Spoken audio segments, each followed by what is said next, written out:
What is up, guys? Welcome to another episode of 3D Printed Profits, where I show you people who make money with 3D printing. That's it. So in this episode, I give you guys Kerrie. Kerrie's hailing in from the UK. And as always, the links from this episode is going to be in the description below if you are watching on YouTube. And if you're on your favorite podcast player, it's going to be in the show notes. So whether you're on Spotify or Apple Podcasts, doesn't matter, Google Podcasts. Also, make sure you guys stay till the end for today's product idea or tip. And there's just going to be stuff that you guys can help sell. I can help you guys sell or start in your own 3D printing side business. Cool. Awesome. So let's get to the show.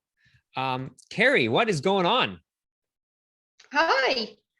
Well, I'm in the UK, started my own 3D printing business, and yeah, well, I've got a few of my items behind me, as you can see, and yeah, you look pretty organized. Fair, something I've never done before. So that's awesome. That's awesome. So let's start from the beginning. So how did you get into 3D printing? Well, me and my husband are avid gamers. We love tabletop gaming, like D&D, Pathfinder. After having my little girl last year, I couldn't return to my job as a community carer due to health reasons. So I wanted to start my own business. We bounced a few ideas around, nothing really settled. And then we thought, well, why don't we do something we're passionate about? Gaming. Looked into 3D printing, and yeah, it kind of snowballed from there. That's awesome. That's awesome. So you guys started with tabletop gaming, right? Yes. Yeah. Okay. So I see a couple of miniatures in the back. I see a sword. I see a couple of props back there too. Those are pretty cool. So we'll check those out in the bonus content for after the show. So how did you guys just come up with that idea? The ideas to, so what is it that you guys actually sell? Well, we sell 3D printed tabletop miniatures, terrain, and props. The props are usable in tabletop gaming, but they're also usable in cosplay and LARP as well. The sword isn't, because it's got a rod going through it, but you can still use it as a prop. We started with one printer, one resin printer, and then as items started selling, we bought a second printer, and then we bought our first FDM printer, and then we bought our second FDM printer, and now we're in our own shop. So nice. So you guys took your profits and invested it back into the business. Exactly. Every penny that comes into the business stays in the business. But yeah, we literally started off with printing miniatures for Dungeons and Dragons games, and yeah, now we're doing props. That's awesome. It's incredible. That's awesome. That's incredible. So how did you guys come up with that idea? It's just a passion, and you're just like, you know what, if we're going to do this, we might as well do something that we like. Pretty much, yeah. I mean, I said to Nathan that I wanted to start off with jewelry, but then jewelry wasn't really our passion. It didn't really sit well with us because we're gamers. And then he was like, well, why don't you look at tabletop miniatures, even if it's just for our at-home games? So we started printing off a few, and then people were like, oh, I like that. Could you print me one? And then we were like, well, it's our hobby. Why don't we turn our hobby into a business? That's awesome. So yeah. That's so great. And how much are you guys making monthly on your business now? We're making between 100 and 200 a month. That's not bad. That gets plowed straight back into the business. Hey, that's great for you guys to take that money and go back into the business and grow it that way. It is awesome. Well, the first 3-4 months of the business, we didn't make any. In fact, we were hemorrhaging money because we didn't have our name out there. But we slowly got our name out there. People are recognizing us, and people are approaching us for commission prints now. Beautiful. So now you guys are in the green. Yes. You guys aren't even you're not in the red, right? Before, now you're past the black. Now you're in the green. That's awesome. So how do you figure out what new products are going to sell? We've got a little focus group. It's called the Fidel's Dream Focus Group. It's a collection of close friends and family, and we sort of bounce ideas around them.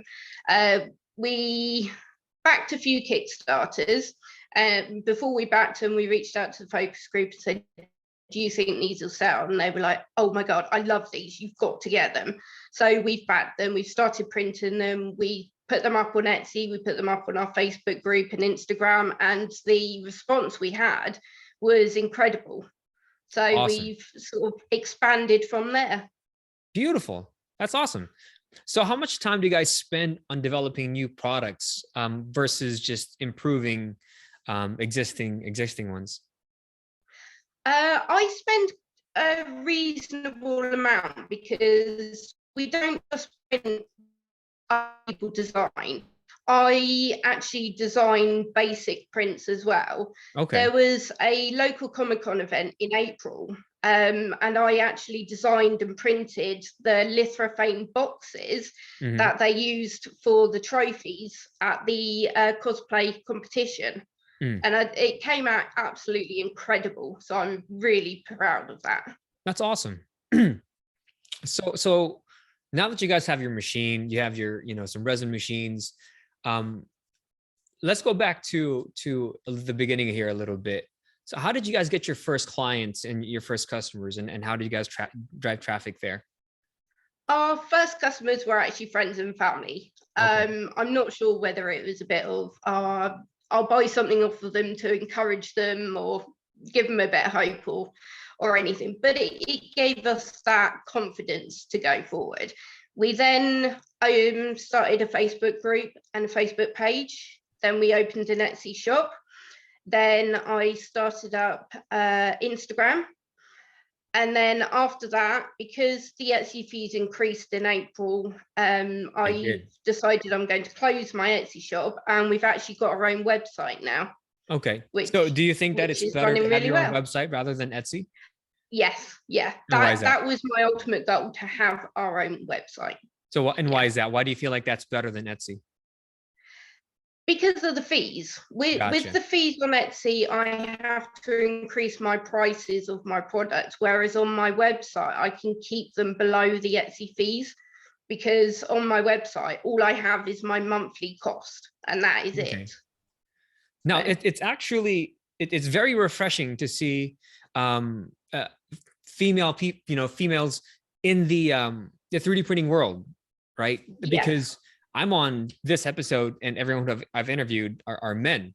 And I was actually really excited for this specific one because it's different. So what struggles did you feel you had as a woman in 3D printing and the industry? I must admit, as a woman 3D printer, in the 3D printing community, it's a struggle to be taken seriously.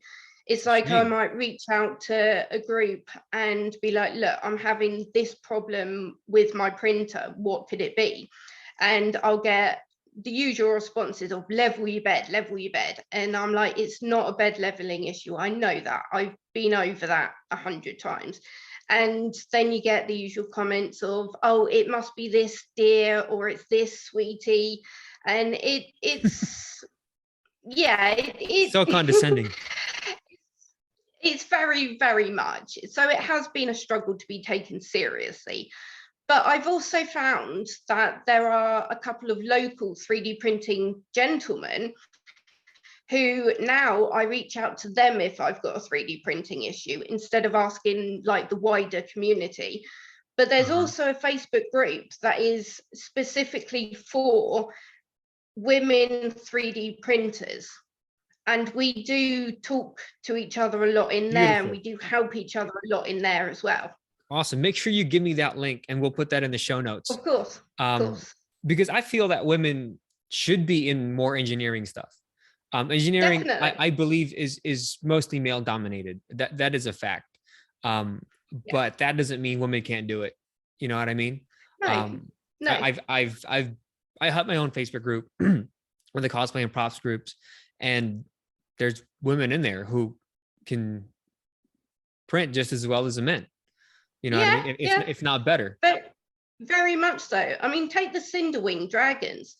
They're Tracy's designed by great. a lady. I'm hoping to get Tracy on board. Tracy, you hear that? I hope you're listening. But yeah, it just goes to show that women are just as capable to design, they're just as capable to print, they're just as capable to run a printing business as the guys out there.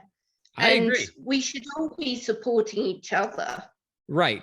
The machine has no gender. What the hell? You know what I mean? Exactly. Awesome. Very much so. So I'm glad for that, Kerrie. I'm glad we were able to get that out and talk about that, because I do feel that we need to get more women involved in the industry, and it would be a fresh take on products and items and business in general. Yeah, very much so. So what machines are you using right now? We currently run an Elegoo Mars 2, I think it is. I don't deal with the resin, that's my husband, on more the FDM printers. And we've also got an Anycubic Mono. And I run the Elegoo Neptune 2 and an Elegoo Neptune 2S as my FDM printers. Got it. Okay. But we're also looking at hopefully getting the CR30, because I want to be printing like long swords and staffs in one yes go. The belt printers are amazing too, because if you use them for production, you can go to bed and then wake up with a few hundred parts all done. Right. And so you guys basically use the resin printers for the miniatures, correct? For the higher detail stuff? Yeah. Everything else, like the props and the swords and everything, gets done on the FDM. Okay. And what filament do you use? I started out using eSun filament, but then I started having issues with stringing and adhesion, and I was convinced it was the printer. But then I started tinkering with the printer and was like, okay, I don't think it is the printer. I wonder if it's the filament. So I found a UK company called the Maker's Warehouse that make filament. And I bought a reel off of them and thought, okay, we'll give them a try. And actually, every single print that I've had from that filament has been flawless. Okay. So I don't know whether eSun did a slight change in their filament production or what, but yeah, I've not had a single issue with the Maker's Warehouse filament. Cool. Awesome. So do you guys have a print farm? Do you guys have like a whole bunch of machines, or just the four or five machines? We just have the 4 at the moment, but we are looking to expand. Awesome. I mean, you don't want to expand too far ahead, right? You don't want to have 8 machines and none of them are producing anything. Exactly. It becomes an efficiency issue at this point. So exactly. I mean, I think we've done pretty well getting as far as we have so far, because we've only been doing it for about 6 months. For you guys to be 6 months in, and for you guys to be profitable, that's pretty good, because some people don't make profits until a year, and you guys are profitable within 6 months. For a side hustle, you know, that's a lot. $200, that's free. That's a free phone bill. That's a free phone bill. And that's 100 cheeseburgers. Exactly. Awesome. So what struggles did you guys have when you first started, and how'd you get over it? It was definitely a struggle learning the printers, especially the FDM printers. But I like to push myself. So not only did I learn the FDM printers, my husband learned the resin printers, because I couldn't get my head around the resin. He couldn't get his head around the FDM, so we split it. Then I know it's really weird. But then I started looking at designing simple items like boxes. And then I looked at creating lithophanes and started making lithophanes. And then, it kind of went on from there. Okay. So you just talked about design. So you said you design your own stuff, right? Yeah, very basic stuff. So you don't design the miniatures. You're part of a Patreon, I believe. No. Okay. No. So what do you use to design your boxes and stuff? I use Tinkercad. Tinkercad. Okay. That's the free web-based software. Yes. Yeah. I find it really good, but I'm also hoping to attend a couple of your tutorials so that I can start learning to use Blender, because I'm not a bad drawer, but I have no idea how to use Blender. So Blender is it's overwhelming when you first start it. When you look at it and you're like, oh my gosh. Yes. But once you figure out that 80% of what you're gonna do is like a handful of buttons, yeah, that's it. That's it. So we'll link the workshop on there too. Perfect, thank you. So how else does a business make money? So you guys, I see props, I see miniatures. Do you have design services or print services? We do offer a printing service. Anyone that has their own STLs can come to us and we'll print them. We've done probably about a handful of commission prints from other people's STLs to date. But we also sell any other tabletop gaming accessories. So dice trays, dice towers, journals, bookmarks, stuff like that. But we're very much small supporters of small people. Like the journals that we buy in are from a mother in America that we buy them from. And I love that. Some of the STLs that we buy are from small designers.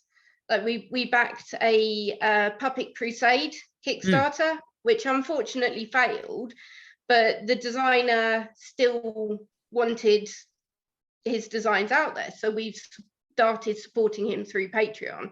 We like supporting small businesses alongside the big designers as well, of course.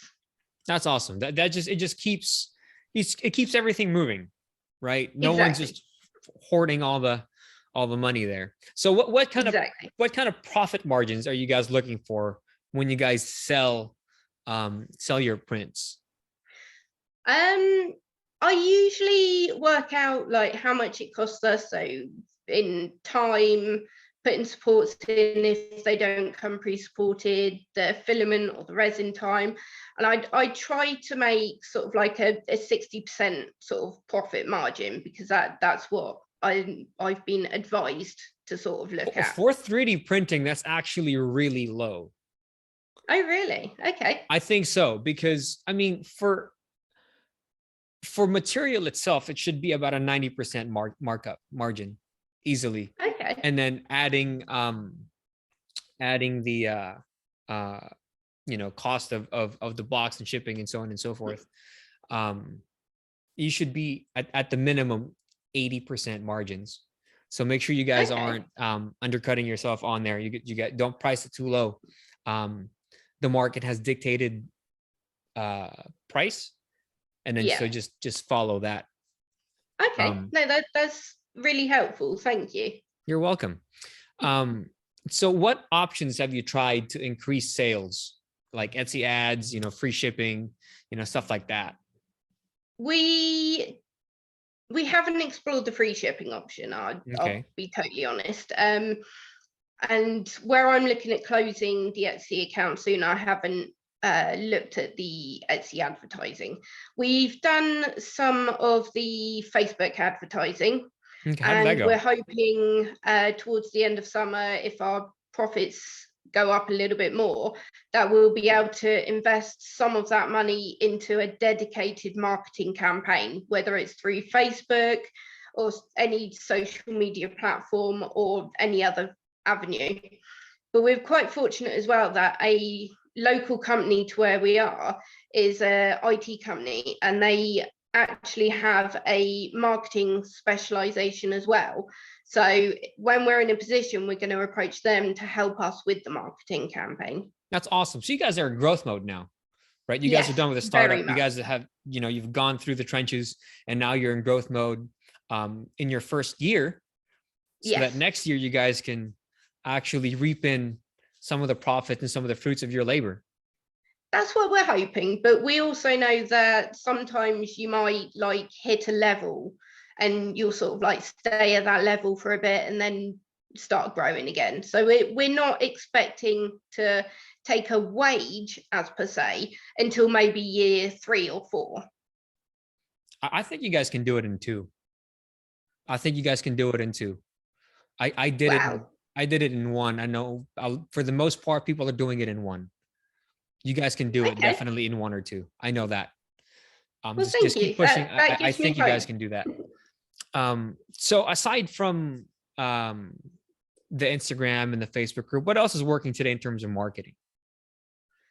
To be honest, that's pretty much all the marketing that I'm doing at the minute. Oh, and Okay. word of mouth, Word of obviously. mouth. Word of mouth is Yeah. the most powerful thing. Oh, very much so. Yeah. I mean, there's been some tabletop gaming Facebook pages where people have gone, oh, where can I get such and such mini? And I've just flung it up there saying, oh, I own Fidel's Dream. Let me know if I can help at all. We do 3D printing. And I've had a fair few orders just from doing little things like that. Awesome. So have you guys tried going to, say, a tabletop gaming store or a tabletop convention and just, you know, you don't even necessarily have to have a booth. Just go to people who are playing and say, hey, check this out, and showing off your We wares. we did actually have a stall at the Isle of Wight Heroes Comic Con that was held at the start of April. And the response that we had to our stall there was absolutely incredible. I mean, we made so much more on that day than I actually believed we could. The response from customers, even from people that didn't buy from us but came up to our stall and was like, oh my God, I love this stuff. I wish I had money type thing. Right. And the amount of business cards that we handed out that day.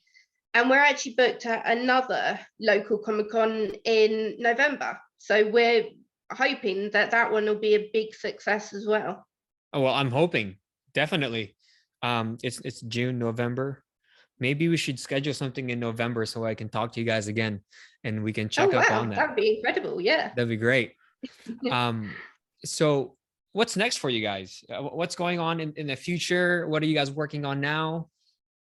We are currently working on holding event days down at our little shop, so D&D sessions So is and this a other physical things. shop that you guys have? Yeah, I'm actually sat in my shop now. Oh, okay. It looks like a shop. I was Yeah. like, man, this house is like stacked. So No, you're no, in the shop this now. That's awesome. So you guys have an actual physical store. we do. Yes, we do. We're very fortunate to have this space actually. So yeah, it's not a massive space, but it's big enough for us at the moment. So yeah, Awesome. but yeah, we're looking at holding event days and even encouraging like kids to come down and do painting sessions, so they can let us know what miniature they might want and we'll print it, and then they'll come down for the day and have a painting session down here with my husband or I, and we'll show them like painting techniques and stuff like that. We're not fantastic painters, but we're amateur painters. I suck at painting too. It's so bad. Like, a But yeah, majority of my we statues are want just to get gray. yeah. Yeah. Y'all can But no, stay right we there. want to get the community involved, Yeah, I agree. and It's always that's our good to aim. have a bunch of people involved because it's a great technology, man. I never get tired of seeing a physical thing on the print of my bed or I the know, print bed. And like, I dude, know. machine just made this. This is bananas. I'm 5 years Oh, into this and it still amazes me to this day. it's incredible, and I've started just playing around with time-lapse videos as well. I invested in a Raspberry Pi. I've got a web camera set up. It's all hooked up to my Neptune, and watching the time-lapse videos back, it's magical. Just seeing this print appear out thin air. It's so amazing. Well, It is. Kerrie, I'm that's it for me. That's all the questions I have. I think it's time for the number one tip you have for our listeners and our viewers right now who want to start their own 3D printing business. I think my number one tip to anyone starting out 3D printing business is don't give up. Yes, your printer, you might feel your printer hates you. You might feel like chucking it out the window. Just take a breather, step away for a few days, come back fresh faced, but don't give up. That is my number one tip. And let's do one more. What message do you have for the women of the world who want to start 3D printing but is intimidated by it? Stand up for yourself. Don't be battered down by men thinking that just because we're women, we can't do it. So stand up for yourself, prove you can do it, and prove them wrong. So yeah, women of the 3D printing community, stand up and do it. Atta girl, love it. All right, guys. So that is the end of this episode. And I told you guys to stay till the end for a product idea. And today's product idea, I'm also going to jump on Kerrie's business here, is dice towers. I know this guy. Actually, I spoke to him on via Facebook. All he sells is dice towers. And this dude made $30,000 in 1 month in profit after expenses. Okay. In profit, selling just dice towers. Now, how can you make this dice tower better? Well, make a better looking castle. Make the castle look, and does it even need to be a castle? Can it be, like a dragon? You put the dice in the dragon's mouth and it poops it out. You know what I mean? Something like that. You guys, there's so many, whatever you can imagine, most likely the machine can make. So that is today's product idea. Go ahead and take it to the bank, make it happen. Products right there. Kerrie, again, thank you so much for being with us. I really appreciate it. Again, if you guys need all the links that Kerrie talked about, it's going to be in the description below. If you guys are watching via YouTube, if you are on your favorite podcast player, it's going to be in the show notes right there. Again, Kerrie, thank you so much. We'll catch you guys later. Bye now. Cheers. All right. Bonus content time. Show me them shits in the back. What do you want? The sword? No, the sword. How is that 3 feet? That is pretty much a 3-foot sword. Yes. I could have sworn I saw that in Lord of the nearly as Rings tall one time. as me. That's cool, man. I have a Buster sword next to me. It's 5 foot something, but this isn't about me. It's about you. What are those things up top? Those purple ones? Is that purple or pink? It's purple, but it's color changing. So it color changes to pink under heat. Oh, I love this filament. Absolutely love it. And what brand is that? So yeah, this is actually the Maker's Warehouse brand. Nice. Are they on Amazon? Is that UK only? Unfortunately, they are. Oh, yeah. Lame. Lame. Well, you can't have all the best bits. But yeah, these are from the Props and Beyond team. Also, the Printing Goes Ever On. Nice. So they're all the same company, but this is the Props and Beyond part of that team. So yeah, that's awesome. But no, that filament's incredible. Sweet. Can I see some of the minis? Yeah, of course. I think this has got to be my favorite mini. Oh wow. So that looks nice. Yeah. Well done. Dude, resin nice. printing is so nice. I know. I love resin printing. It's incredible the amount of detail that you can get. And this is one of our latest ones that we printed. God, look at the detail on that thing. Yeah. Unbelievable. You see, that's why 3D printed jewelry there's so much money in it. No one's fucking doing it. No one's doing it. I know. But no, I so when you said you were gonna do jewelry, I was like, man, I really hope he does. You better pick it up.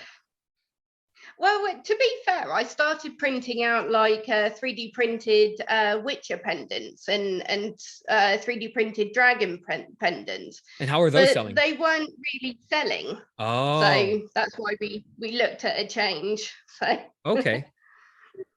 Well, but it's something that I might relook at. So it is. It's just you got to find I would say the marketing. But sometimes you can post something on Etsy, like a dragon pendant, or at least a dragon's head pendant.